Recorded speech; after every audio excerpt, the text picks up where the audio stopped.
Bonjour, je suis Frédéric Serrière, je suis conseiller en stratégie sur le marché des seniors. Dans cette vidéo, dans ce podcast, je voulais vous parler d'une notion selon laquelle en fait le temps de développement d'un projet et d'acceptation d'un nouveau produit ou service sur le marché des seniors peut être plus long que pour les jeunes. Alors je vais commencer par un exemple pour bien vous montrer que les temps effectivement de lancement d'un produit peuvent être plus longs sur les seniors. Ça peut être dû à la fois au phénomène du B2B, c'est en fait vos redistributeurs. Si vous avez un produit, il se peut que le B2B2C, le premier B, bon, c'est vous, le deuxième B, c'est le distributeur, qui lui peut mettre du temps à accepter votre innovation. Et ensuite, il peut y avoir du temps pour les seniors d'accepter votre innovation également. Alors je prends un exemple. Vous connaissez tous, j'imagine, la téléassistance. La téléassistance est un service qui permet, avec généralement à la base un bouton, d'alerter la personne. Donc la personne âgée porte le médaillon, appuie, et si elle a une difficulté, si elle tombe, si elle a une difficulté, elle peut appuyer sur le bouton et pouvoir parler à un plateau à distance, le plateau du téléassisteur. Donc il y a environ, juste pour vous situer, il y a environ 580 000 personnes équipées. Voilà. Et donc la moyenne d'équipement, bien sûr, et c'est plus de 80 ans, hein. Des fois c'est bien 83 ans. C'est un sujet qui est donc voilà. Donc partant du constat que dans 70% des cas en moyenne, soit le médaillon n'est pas porté lors d'un accident, soit la personne est évanouie, soit la personne n'arrive pas à attraper le médaillon qui s'est entouré autour d'elle dans le dos, par exemple. Dans 70% des cas, la personne âgée ne peut pas appuyer sur le médaillon. Donc le système ne fonctionne pas en fonction des études, environ dans 70% des cas, non pas dû à une déficience de l'offre, hein, du produit, mais parce que la personne âgée ne peut pas appuyer dessus. Ensuite, le fait d'avoir un médaillon, c'est quelque part curatif, c'est l'alerte. C'est-à-dire qu'en fait, c'est lorsqu'on est tombé qu'on appuie sur le médaillon. Il n'y a pas de notion de prévention, de changement de comportement. Il n'y a pas de système qui mesure, dans ce service de médaillon, qui mesure un changement de comportement sur l'alimentation ou sur le temps passé dans la douche, par exemple. C'est un système d'alerte. Donc certains, au début des années 2000, se sont dit, voilà, on pourrait développer des systèmes de suivi du comportement d'une personne âgée à domicile, à savoir combien de temps elle passe aux toilettes, combien de temps, à quelle heure elle mange, à quelle heure elle se lève, etc. D'apprendre une moyenne en fait de ce comportement dans la journée et de créer une alerte, de générer une alerte s'il y a un comportement qui est jugé anormal, en tout cas qui est fortement différent de la moyenne de la journée. Supposons par exemple que la personne passe en moyenne une demi-heure dans la salle de bain par jour. Si elle passe plus d'une heure une journée, effectivement, une alerte pourrait être déclenchée. Et ça va même plus loin. Il y a des systèmes qui permettent de savoir si le frigidaire est ouvert, par exemple, et de voir si la personne ouvre son frigidaire toujours autant qu'avant, ou si, par exemple, il y a un risque de dénutrition si elle n'ouvre plus son frigidaire. Bref, au début des années 2000, des entrepreneurs se sont dit on va développer ce type de produit. Donc généralement c'est des capteurs qui sont mis dans la maison qui mesurent le mouvement, mais c'est aussi des capteurs qui mesurent si une porte est ouverte ou fermée, c'est des capteurs sur la consommation d'eau par exemple.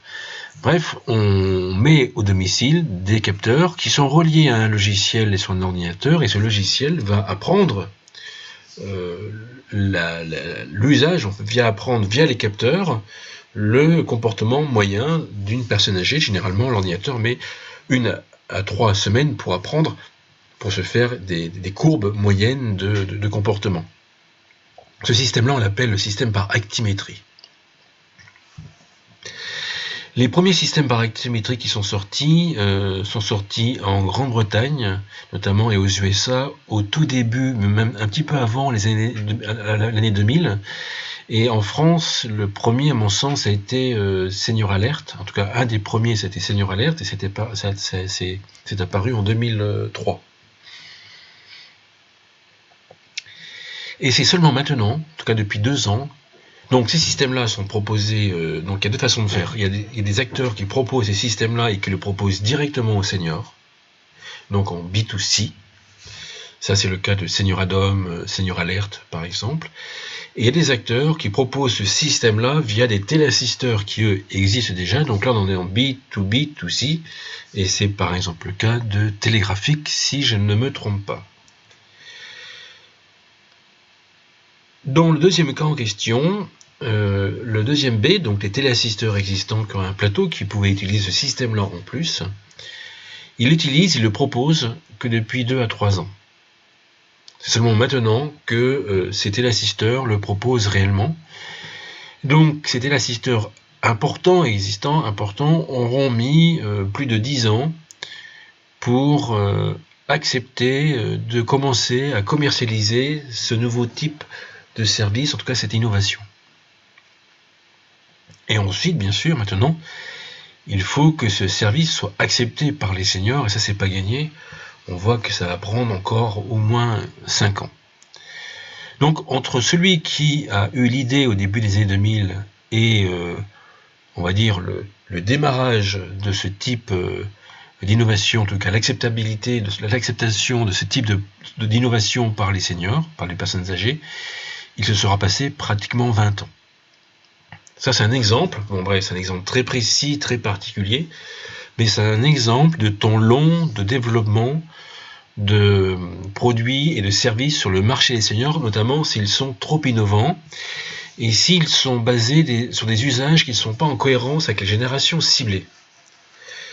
Effectivement, ce type d'innovation correspond plus à une génération de jeunes seniors qui, entre parenthèses, n'ont pas encore besoin de ce type de produit, en tout cas ne jugent ne pas en avoir besoin.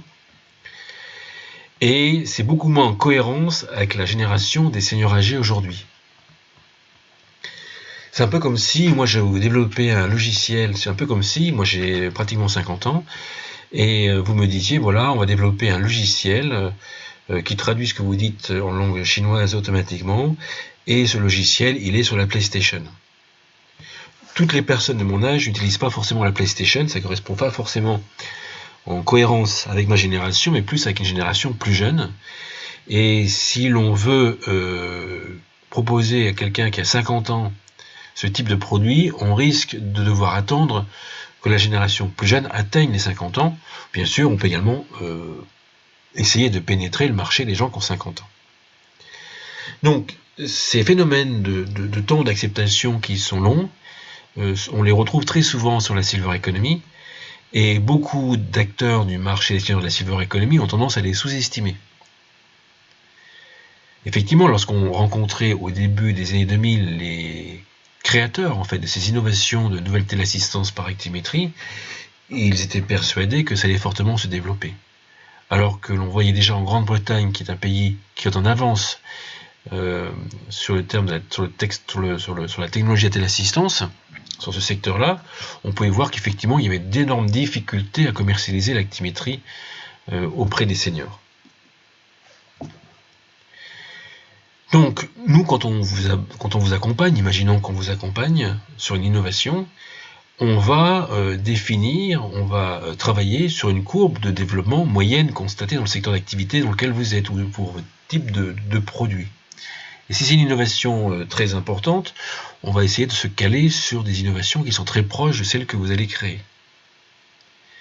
De façon à pouvoir bien comprendre et estimer le temps qu'il faudra pour que votre produit et service soient acceptés par la génération des seniors. La génération des seniors peut refuser votre produit parce qu'elle juge ne pas en avoir encore besoin. Donc il y a le déni, il y a la procrastination, il y a le manque de conscience, il y a « je n'ai pas envie d'acheter ce produit en question ».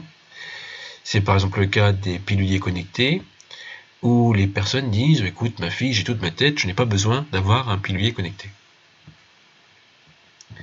Et ce phénomène, on le retrouve dans pratiquement l'ensemble des innovations sur la Silver Economy, des délais qui sont plus importants. Il y a une autre raison pour laquelle les délais d'acceptation des seniors sont plus importants, c'est notamment sur le parcours d'achat. C'est parce qu'en fait, quand on vieillit, on devient généralement plus mature, on est plus dans pas forcément dans la réflexion, mais plus dans la consommation et la prise de décision par rapport à ce qui est important pour soi réellement. On va vérifier si le produit que l'on regarde va vraiment répondre à nos besoins, donc on mettra plus de temps à choisir la couleur ou le type de matériau pour une salle de bain, que lorsque nous sommes jeunes, on va plutôt le faire par rapport à ce que l'on trouve par exemple beau, par exemple. On voit ce phénomène de temps plus long d'acceptation d'achat des produits dans l'électroménager ou notamment l'informatique, plutôt l'informatique, où on voit que pour choisir un ordinateur, les seniors mettent plus de temps que les jeunes générations. Donc, si vous développez un produit à destination des seniors, pensez aux différents facteurs qui expliquent le temps plus ou moins long de développement de votre projet et d'acceptation de votre produit, de votre service. Et ensuite, vous pouvez également travailler sur des moyens de jouer sur ces différents facteurs. Il est possible, des fois, de raccourcir fortement les délais d'acceptation des seniors en repositionnant le produit, ou en le communiquant de manière différente, ou en le faisant proposer par d'autres acteurs du marché, par exemple. Donc voilà ce que je voulais vous dire dans cette vidéo. J'espère que j'ai pu faire avancer un petit peu votre réflexion sur le sujet. Je voulais finir par vous parler de deux programmes que nous avons, qui sont deux programmes qui sont basés sur un mix de coaching consulting. Donc on allie la forte expertise que nous avons sur le marché des seniors et les compétences que nous avons acquises sur le coaching pour une partie d'entre nous. Ça aussi, ça demande vraiment des compétences. Et l'ensemble, en fait, a permis de développer deux programmes. Un programme qui est destiné à vous si vous lancez un produit sur la Silver Economy et que vous voulez être accompagné, avoir une vision claire et ne pas vous planter pour définir des stratégies efficaces. Donc ça, c'est un programme coaching, consulting qui est développé pour ceux qui se lancent. Et nous avons un deuxième programme qui est conçu pour ceux qui ont des difficultés, pour ceux dont les objectifs n'ont pas atteint ce qu'ils espéraient, pour ceux qui veulent relancer une activité. Et là, pareil, nous avons un programme coaching consulting qui permet de mieux pouvoir relancer une activité ou pouvoir relancer les ventes d'un produit. Bien sûr, ces deux programmes ne sont pas cohérents pour l'ensemble d'entre vous. C'est pour ça que nous faisons une sélection. Il y a une sélection sur, bien sûr, le caractère du chef d'entreprise. Il se peut que des fois, il n'y ait rien à faire, c'est pas compatible. Et ensuite, il faut bien sûr que le produit ou votre service réponde à un vrai besoin, parce que sinon, on a beau faire un programme de relance de produits, si les seniors savent que c'est pas intéressant pour eux, ils ne vont pas l'acheter. Je prends par exemple, si vous développez une canne même connectée, les seniors ne veulent pas de canne, donc ce n'est pas le bon projet. Par contre, vous pouvez très bien développer prendre les bâtons de sport, par exemple, qui sont utilisés à la marche nordique, travailler à partir de ça pour faire une canne, par exemple. Donc ça, c'est possible. Vous voyez, ça, c'est un exemple très précis.